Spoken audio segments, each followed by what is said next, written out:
찬양을 함께 하는데 가사가 너무 아름다운 것 같습니다. 이런 가사가 있었죠. 긴 밤 지나도록 주님을 생각합니다. 고백한 가사처럼 주님과의 추억이 더 깊어지는 우리 예배가 되기를 축복합니다. 오늘도 2부 예배 나오신 우리 모든 성도님들을 환영합니다. 그래 내가 잘못했다라는 제목으로 오늘 2부 예배 메시지를 전하겠습니다. 제가 오랜만에 한 번씩 어머니를 뵈면요, 이렇게 말씀하곤 하십니다. 아니, 이렇게 말랐냐? 미간을 찌푸리시면서요. 그러면 옆에 앉아있던 아내는요, 상당히 황당한 표정으로, 어머니, 이 사람 전보다 훨씬 쪘어요. 그러는 것입니다.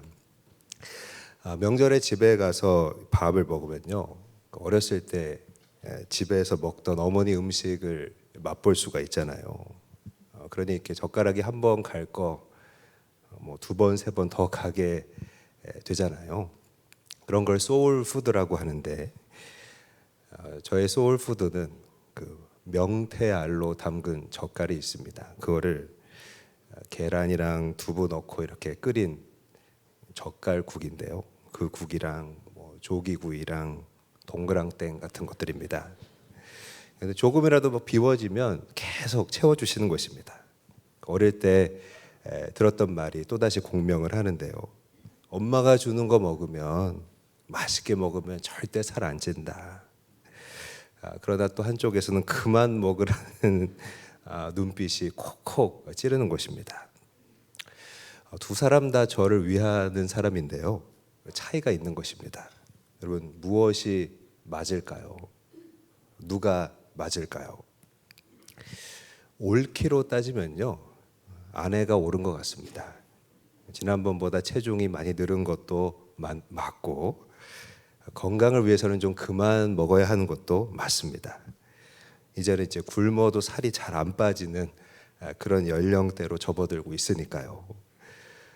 이렇게 옳고 맞는 것을 가리켜서 우리는 사실이라고 합니다. 사실. 그런데 그 사실에 사랑을 더하면요, 다른 측면에서 그건 역시 옳은 가치가 되는데요, 이를테면 진실이 된다고 생각합니다. 평소에는 여유가 없으니까 오랜만에 만난 오늘만큼은 어머니는 내가 더 먹었으면 좋겠다는 것입니다. 진실입니다. 이것도 저를 위하는 것이죠. 물론 아내도 저를 사랑해서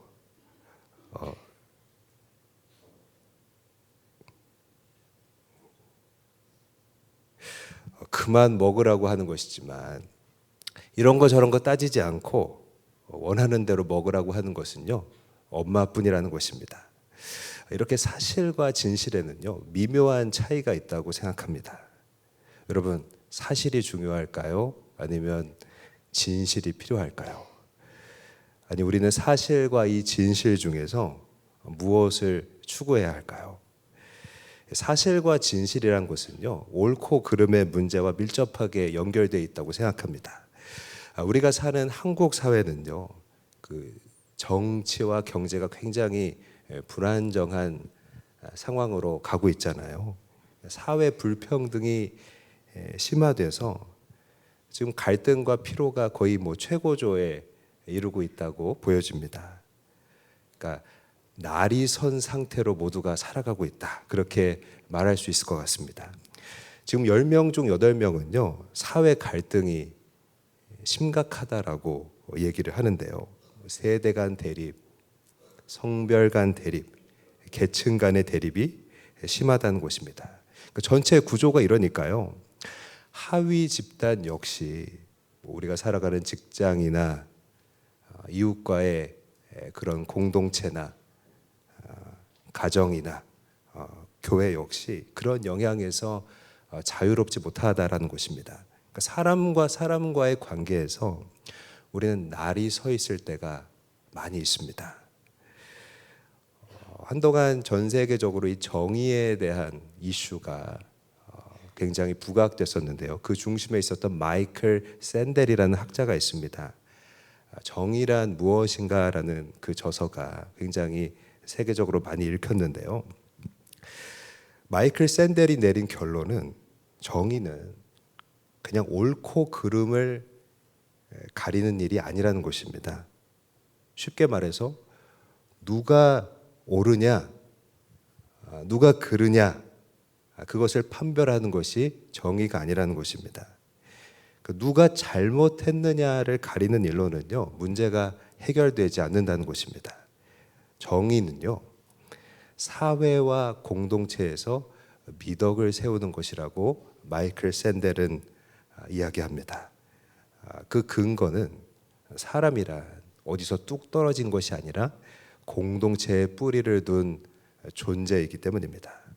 여러분, 그 속에서 우리 그리스도인들이 살아내야 하는 모습이 있다면 무엇일까요? 그리스도의 핵심 사건이라고 할 수 있는 이 십자가에서 한번 찾아보기를 원합니다.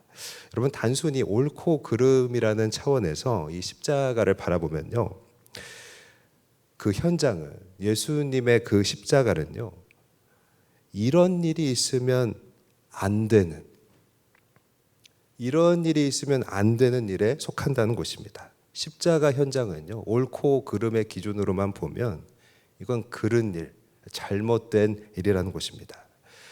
우리 현대사의 사건 속에서 박종철 고문치사 사건이라는 굉장히 유명한 일이 있었습니다. 당시 서울대학교 재학생이었던 이 박종철이라는 학생이 남영동에 있는 대공분실에서 고문을 받다가 사망한 일이었습니다. 근데 이 사건을 처음에 당국에서 축소 은폐하려고 했었는데 이부영이라고 하는 동아일보 해직 기자가 그 사실을 우연히 알게 됩니다. 그리고 천주교의 한 신부와 함께 그것을 세상에 폭로하게 됩니다. 당시 그 이부영 씨의 인터뷰를 보면요, 한 사람이 무고하게 죽었기 때문에 이대로 둬서는 안 된다고 생각했다는 것입니다.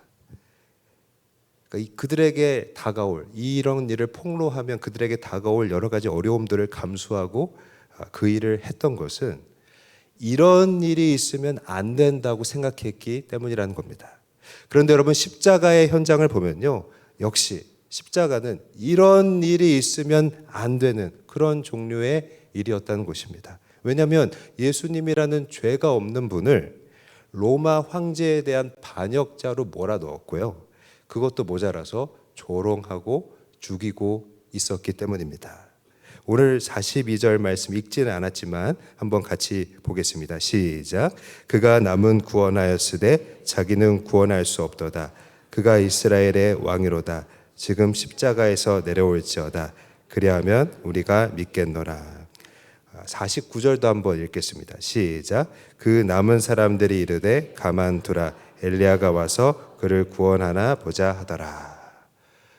여러분, 지금 읽은 말씀들, 죄가 없는 자를 조롱하는 모습들이잖아요. 그러니까 성경이 묘사하고 있는 유대인과 로마 병정들의 모습은요, 하나님을 거부하는 우리들의 자화상입니다.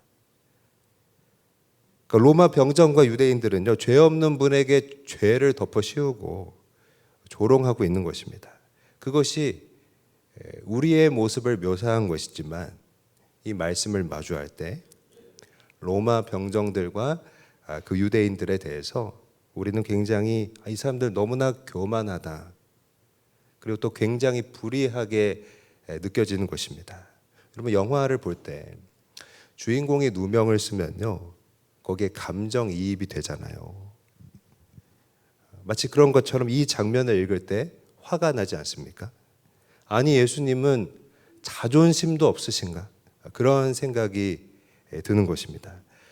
이 말씀 읽을 때 자주 회자됐던 얘기인데, 그냥 예수님이 십자가에서 내려와서 신으로서의 능력을 발휘해서 다 한바탕 그냥 쓸어버리고 다 무릎 꿇게 하고,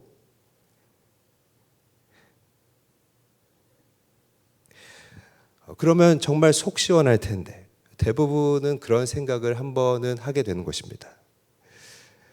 물론 예수님이 십자가에서 내려오셨다면 우리의 구원은 없는 게 될 테지만요. 여러분, 그럼에도 왜 차라리 예수님이 십자가에서 좀 내려와서 이런 실력 행사를 했으면 좋겠다는 그런 마음이 드는 걸까요? 예수님이 죄가 없는 것이 사실이기 때문입니다. 그러니까 죄가 없는 사람이 죄 있는 사람으로 치부가 되면요, 그게 당사자이든 옆에서 보는 사람이든 다 화가 나는 것입니다. 그런 점에서 우리는 사실을 추구하는 존재라고 말할 수 있습니다. 그런데 예수님은 우리가 눈여겨봐야 할 부분이라고 생각을 하는데요, 사실의 기초에서 행동하지 않으신다는 것입니다.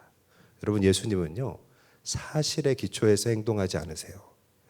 이것을 캐내려면 본문에 깔려있는 하나님의 침묵, 그 예수님의 침묵을 좀 살펴봐야 한다고 생각합니다. 실제로 본문에 보면요, 한 가지 대조가 여기 숨어 있습니다. 조롱하고 있는 대중과 그것을 침묵하고 있는 하나님이라는 것입니다. 본문에 나타나고 있는 하나님의 표정은요, 하나님의 반응이라고 하는 것은, 이 십자가에 대한 하나님의 느낌이라고 하는 것은 온 땅에 어둠이 임하여라는 그 분위기뿐이라는 것입니다. 오늘 45절 말씀을 같이 읽겠습니다. 시작. 제6시로부터 온 땅에 어둠이 임하여 제9시까지 계속되더니. 그러니까 제6시에서 9시라고 하는 예수님이 십자가에 못 박히신 그 시간은요, 우리 지금 시간으로 하면 정오에서 오후 3시까지의 시간입니다. 그러니까 통상적으로 어두워야 할 시간이 아닌 거잖아요. 그런데 칠흑처럼 깜깜해졌다는 것입니다. 그러니까 하나님은요, 이런 식으로 이 십자가에 대한 당신의 마음을 비추셨습니다. 이 땅은 지금 어둠 속에 있고 새 날이 와야 한다는 것입니다. 하지만 그뿐이었고요, 예를 들면 이 사건의 진실이 폭로되지 않았다는 것입니다. 마치 그 박종철 치사 사건의 그 본질이 왜곡되어 있다, 이것을 축소 은폐하고 있다, 그렇게 폭로되었던 것처럼 이 십자가 사건의 진실을 하나님은 폭로하지 않으신다는 것입니다. 이것이 유대인들의 음모라고, 빌라도의 책임 전가라고 하나님은 폭로하지 않으셨습니다. 하나님은요, 왜 이 사실을 붙잡고 늘어지지 않으셨을까요? 또 한 가지 우리가 찾을 수 있는 대조는 욕하고 있는 사람들과 거기에 대해 변명하지 않는 예수님의 모습이라는 것입니다. 여러분, 참 예수님은요, 나는 죄가 없다고 말씀하시지 않으셨습니다. 또 여러분, 우리가 억울한 일을 당하거나 막 누명을 쓸 때 어떻게 합니까? 당신 이거 실수하는 거야, 이거 책임질 수 있겠어? 우리는 그렇게 얘기하잖아요. 근데 예수님은요, 너희들 이거 실수하는 거라고도 말씀하지 않으셨다는 겁니다. 당신이 십자가에서 하신 말씀은요, 그 절규가 유일하다는 것입니다. 오늘 46절 말씀 한번 읽겠습니다. 시작. 제9시쯤에 예수께서 크게 소리질러 이르시되 엘리 엘리 라마 사박다니 하시니 이는 곧 나의 하나님 나의 하나님 어찌하여 나를 버리셨나이까 하는 뜻이라. 하나님을 아버지라고 부르지 못하고 하나님이라고 부르고 있잖아요. 근데 여러분, 예수님이 어떤 분이십니까? 존재한 이래로 하나님과 단 한 번도 나뉘어진 적이 없으시잖아요. 늘 함께 하셨던 관계잖아요. 그 친밀한 아버지를 신학적으로는 일체라고 하는 한 하나님이신 그 아버지를 향해서 지금 아버지라고 부르지 못하는 것입니다. 근데 여러분, 한번 생각을 해보면요, 하나님을 아버지라고 부를 수 없는 자가 누굽니까? 누가 하나님을 아버지라고 부를 수 없습니까? 그 자녀가 아닌 사람들은 아버지라고 못 부르잖아요. 죄인들입니다. 그러니까 지금 당신을 욕하는 자들과 동일시하고 있다는 것입니다. 오히려 예수님은요, 무슨 얘기를 하냐면 내가 버림받는 두려움에 대해서 절규하는 것입니다. 사형장 앞에서 두려워하는 자처럼, 조금 있으면 죽을 사람처럼 두려워하고 계시는 것입니다. 여러분, 이게 뭘 가리킬까요? 예수님은요, 사실을 추구하지 않았다는 것입니다. 예수님은 죄가 없잖아요. 죄가 없다는 사실을 추구하지 않았습니다. 그 옳음을 추구하지 않았다는 것입니다. 여러분, 예수님의 침묵은요, 말하자면 당신 자신을 위한 어떤 묵비권 행사가 아닙니다.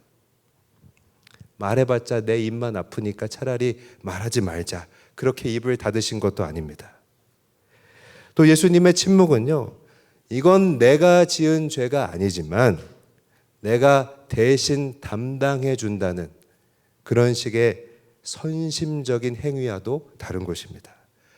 또 예수님의 침묵은요, 이것은 내 죄가 아니지만 너희를 위해서 내가 한번 덮어 써준다는 식의 희생적인 행위와도 다르다는 것입니다. 여러분, 하나님을 아버지라고 부르지 못하고 이 버림받는 두려움에 절규하는 예수님은요, 이것이 진정 나의 허물이라고 말하고 계셨던 것입니다. 예수님은요, 그 십자가에 짊어진 죄를 당신의 책임으로 동일시하고 계셨습니다. 당신은 실제로 처형을 당하고 계셨던 것입니다. 죽음을 앞둔 사형수의 그것처럼 이것을 마땅히 당신이 받아야 할 일로서 그 처형을 당하고 계셨다는 것입니다. 여러분, 우리가 어떤 일을 벌할 때 잘못을 누군가가 했다는 전제가 있어야 됩니다. 그렇기 때문에 잘못이란 게 성립하잖아요. 그러나 지금 말하는 것은요, 이런 사회법 얘기를 하는 것이 아니고요, 믿음과 신앙에 관한 얘기를 하는 것입니다. 여러분, 십자가가 사회법과 다른 것은요, 그리스도의 세계에서는 누가 잘못했냐가 중요한 게 아니라는 것입니다. 십자가에서 알 수 있는 것은 무엇입니까? 그리스도의 정의는요, 내가 잘못했다고 책임지는 것이라는 사실입니다. 예수님은 여러분 죄가 없으시잖아요. 그것이 사실이잖아요. 그러나 예수님은 사실에 기초해서 행동하지 않으셨다는 것입니다. 사실을 추구하지도 않으셨습니다. 예수님이 십자가를 통해 보여주신 것은요, 저들의 허물이 나의 허물이며 내 책임이라는 진실이었던 것입니다. 이 모습을 가리켜서 성경은 하나님의 의라고 말씀하고 있습니다. 참고로 로마서 1장 17절을 읽겠습니다. 시작. 복음에는 하나님의 의가 나타나서 믿음으로 믿음에 이르게 하나니 기록된 바 오직 의는 믿음으로 말미암아 살리라 함과 같으니라. 아멘. 복음에는요, 하나님의 의가 나타났다는 것입니다. 바꿔 말하면 십자가에는 하나님의 의가 나타났다는 것입니다. 여러분, 의라고 하는 것은요, 하나님의 옳으심을 말하는 것인데, 우리가 생각할 때 옳다고 하면 맞다 틀리다가 먼저 생각납니다. 그런데 하나님의 의는 맞다 틀리다는 식의, 누가 옳았고 누가 잘못했다는 식의 그런 수학적 판단이 아니라는 것입니다. 하나님의 의는요, 기계적이고 산술적으로 누가 옳았고 누가 잘못했다는 것을 분류하는 게 아닙니다. 의라는 말은 헬라어로 디카이오시네라는 단어인데요, 하나님다운 모습이라는 의미를 가지고 있습니다. 그러니까 하나님의 의가 나타났다고 하면 십자가에 하나님다운 모습이 드러났다는 것입니다. 여러분, 십자가에 그 복음 가운데 하나님의 의가 나타났다는 것은요, 십자가를 바라보면 하나님다운 모습을 예수님에게서 찾을 수가 있다는 것입니다. 그렇다면 여러분, 지금까지 오늘 우리가 이 십자가를 통해 관찰한 내용 속에서 우리가 하나님다운 모습으로 이해할 수 있는 것은 무엇일까요? 여러분 얘기했지만 사실이 아닌 진실을 추구하는 주님의 모습이라는 것입니다. 죄가 없으시지만 이건 내 잘못이야 라고 하시고 그것을 책임지시려는 모습이라는 것입니다. 여러분, 진짜 잘못한 사람의 입장에서 보면요, 이 일은 예수님이 당신이 잘못했다라고 하는 것은요, 은혜를 입는 것입니다. 내가 잘못한 것을 당신이 잘못했다고 책임져 주는 그런 존재 앞에서요, 우리는 말하자면 빚을 지게 되는 것입니다. 나의 편이 되어주고 나를 이해해 준다는 것이 무엇인지 알게 되고 그 앞에서 진정한 위로를 얻고요, 품어지게 되고 나아가서 고침을 받게 되는 것입니다. 회복을 받게 되는 것입니다. 여러분, 우리가 누구에게 마음을 열 때 어떤 위력에 의해서 아니면 오름에 의해서 마음을 열게 되는 적은 사실 거의 없다고 생각합니다.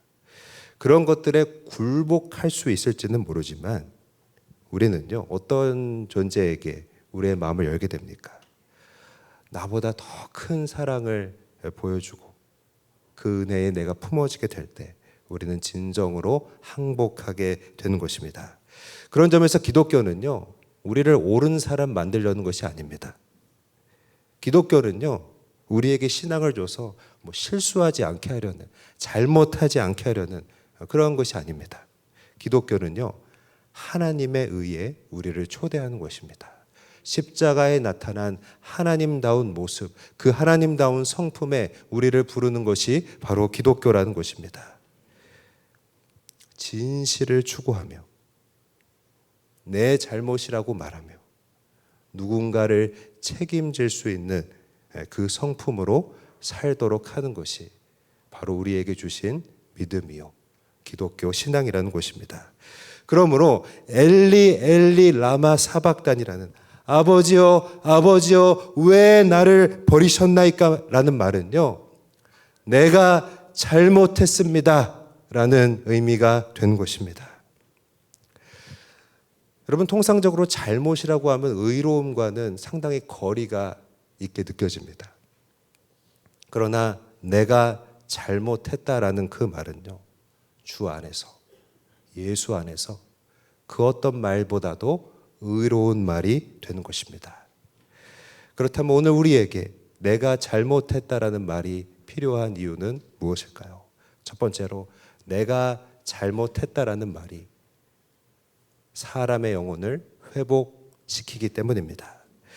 오늘 52절과 53절의 말씀을 읽겠습니다. 시작. 무덤들이 열리며 자던 성도의 몸이 많이 일어나되 예수의 부활 후에 그들이 무덤에서 나와서 거룩한 성에 들어가 많은 사람에게 보이니라.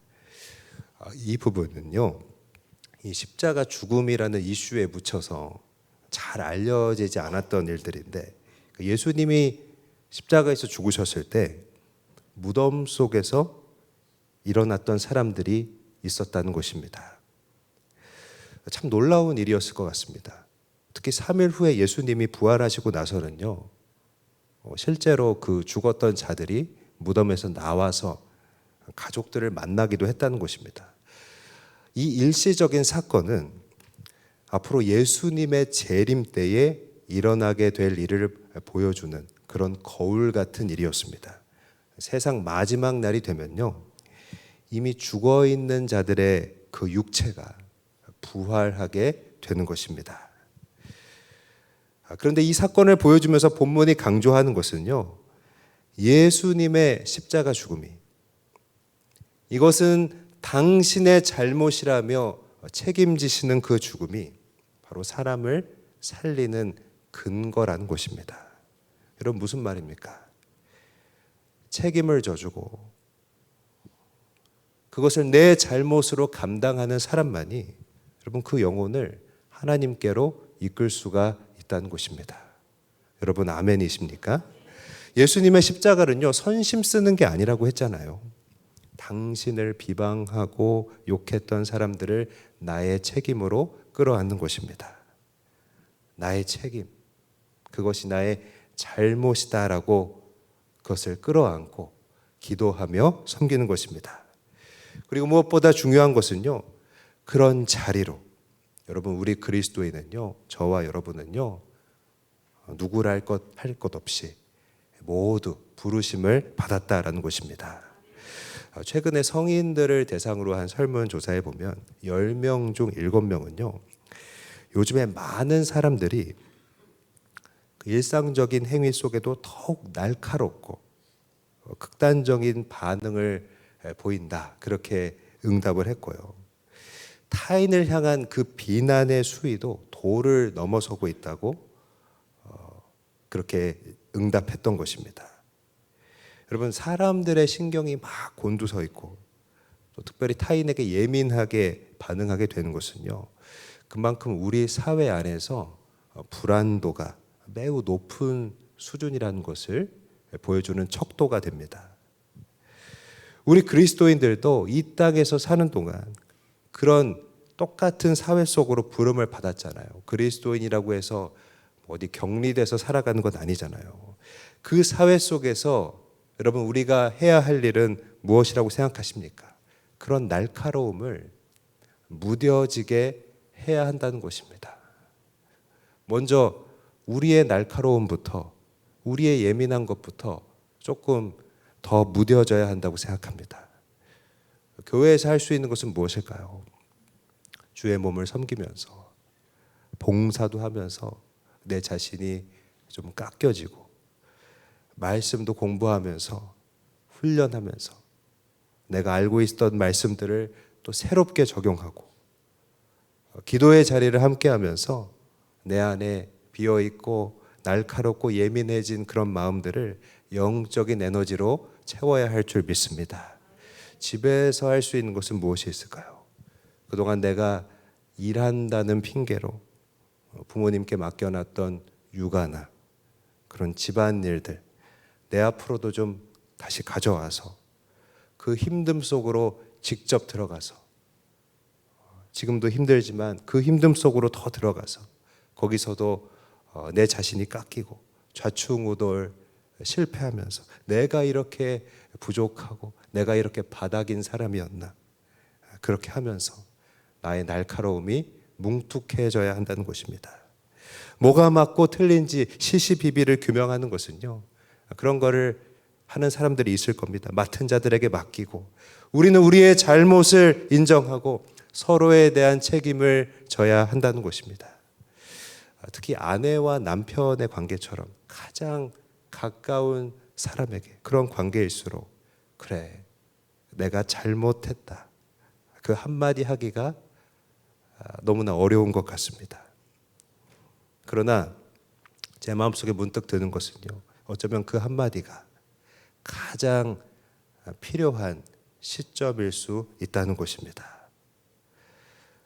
여러분, 성령께서 여러분의 마음에 그래, 내가 잘못했다라고 말해야 할 사람을 떠올리게 하신다면 여러분의 내가 잘못했다라는 말이 그 사람의 영혼을 살리기 위해서 필요한 말이 될 줄 믿습니다. 내가 잘못했다라는 말이 필요한 이유 두 번째는요, 내가 잘못했다는 그 고백을 통해서 상대방에게 하나님을 보게 하기 때문입니다. 54절 말씀을 같이 읽겠습니다. 시작.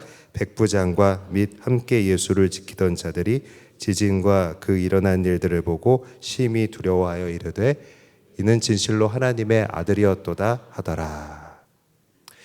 여러분, 로마 병정들의 얘기잖아요. 로마 군인들의 얘기잖아요. 로마 병정들은 예수님 괴롭게 하고 막 예수님 옷 찢어서 막 나누고, 자기들이 갖고 조롱하던 그런 무리들이었잖아요. 그러나 예수님이 마지막 순간까지 이 모든 것이 나의 잘못이라고 끌어안고 가셨을 때 이 백부장의 대표적인 고백이 무엇입니까? 이 사람은 정말로 하나님의 아들이시구나, 예수님이 진실로 하나님의 아들이심을 보게 되는 것입니다. 여러분, 이게 무엇을 의미한다고 생각하십니까? 사람은요, 하나님의 의 앞에서, 하나님다운 성품 앞에서 우리를 그리스도인으로 알아본다는 것입니다. 근데 이게 중요한 것은 우리를 그리스도인으로 봐야 우리를 통해서 하나님을 만날 거 아니에요. 여러분, 예수님이 잘못한 게 없으시지만 끝까지 당신 잘못이라고 말씀하시면서 그 모든 것을 책임지신 것을 우리 삶에 적용을 해보면요, 우리가 관계 속에서 나타낼 수 있는 그 하나님의 성품이 있다고 생각합니다. 대표적으로 화내지 않는 것, 짜증내지 않는 것, 또 침착하게 행동하는 것입니다. 예를 들어서 여러분 잘 아시는 그 성경의 얘기가 있잖아요. 돌아온 탕자 이야기를 다 아시죠? 여러분 돌아온 탕자가 왜 아버지에게 무너졌을까요? 잘 생각해 보면 탕자가 집을 나간 거는 누구 선택입니까? 탕자 본인의 선택이잖아요.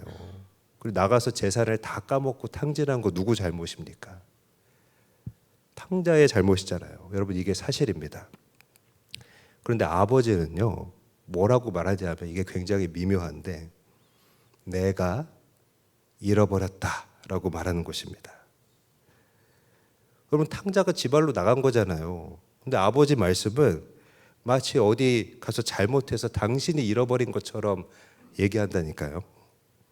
그리고 여러분 탕자가 아버지 앞에 돌아왔을 때 아버지는요, 내가 이 아들을 잃었다가 다시 찾았다라고 이야기하는 것입니다. 여러분 이게 무슨 얘기입니까? 너가 이렇게 된 것은 내 잘못이라는, 아버지 잘못이라는 아버지의 고백이라는 것입니다. 그리고요, 이것이 바로 아버지의 진실이라는 것입니다. 내가 잘못했다는 것입니다. 여러분 탕자는 자기가 잘못한 거 누구보다 자기가 잘 알잖아요. 그런데 자기가 다 망하고 돌아왔을 때 내가 잘못했다고 하는 그 아버지의 말 앞에서 완전 무너지고요. 그 아버지를 통해서 탕자는 하나님 사랑을 알게 되는 것입니다. 어떤 갓 결혼한 며느리가 처음으로 시어머니 생신이라고 이제 밥을 한 모양입니다. 얼마나 긴장이 됐겠어요. 요즘에 전기밥솥으로 다 밥을 해서 뭐 그럴 일도 없을 텐데 얼마나 긴장을 했는지 밥이 설익은 모양입니다. 그래서 시어머니가 너는 시집 오기 전에 밥이나 해보고 온 거니? 하고 쏘아붙였습니다. 이 며느리가 너무나 상처를 받아서 생신이 끝나고 나서 친정엄마한테 전화를 했습니다. 이런 일이 있었다고. 친정엄마는 아이고 얘야, 미리 안 가르쳐준 내 잘못이다. 그렇게 이야기한 것입니다. 여러분 이게 사랑 아닙니까? 누군가에게 이런 친정엄마 같은 사람이 될 수 있기를 원합니다. 사랑하는 여러분, 나의 옳음을요 자랑하지 말아야 됩니다. 우리 옳음은 사실 쓸데가 별로 없습니다. 오히려 누군가를 써는 그런 칼이 될 때가 많은 것입니다. 그럴 바에는 그 옳음이라는 것은 그냥 창고에 넣어서 보관해 두는 것이 더 낫다고 생각합니다. 오히려 책임지는 자가 될 수 있게 해달라고 기도할 수 있기를 원합니다. 여러분 항상 모든 일에는요 잘못이 끼어들기 마련이라고 생각합니다. 그리고 누군가 잘못은 어떤 일에 꼭 하게 돼 있습니다. 그러나 더 중요한 것은 누군가 잘못한 것이 사실일지라도 내 책임으로 여기는 것이 바로 사랑이라는 것입니다. 나의 잘못으로 알고 책임을 질 때 우리의 말과 우리의 성품과 삶에서 하나님의 의가 드러나게 될 줄 믿습니다. 말씀을 마무리하겠습니다. 십자가에 달리신 예수님은요 죄가 없으셨습니다. 그것이 사실입니다. 그러나 예수님은 십자가 위에서 모든 것이 당신의 잘못이라고 했습니다. 저들의 허물이 나의 책임이라는 것입니다. 그리고 그것이 예수님의 진실이었습니다. 예수님은요 사실을 추구하지 않으셨습니다. 예수님은 당신이 잘못했다고, 당신이 책임진다고 진실을 추구하셨습니다. 그리고 그런 예수님의 진실에는요 다름 아닌 사랑이 있었다는 것입니다. 이것이 바로 오늘 날 서 있는 우리 사회, 날이 서 있는 우리 관계에 대한 성경의 대답입니다. 내가 잘못했다고 할 때 여러분 우리는 사람을 살릴 수 있습니다. 여러분 내가 잘못했다고 할 때 우리가 그리스도인인 것을 알게 할 수 있는 것입니다. 그래, 내가 잘못했다. 내가 속해 있는 일들과 관계 속에서 이렇게 책임질 수 있는, 책임져 줄 수 있는 진실의 사람들이 될 수 있기를, 그런 저와 여러분이 될 수 있기를 이 시간 주의 이름으로 간절히 바라고 사랑으로 축복드립니다. 하나님께 영광 돌리겠습니다.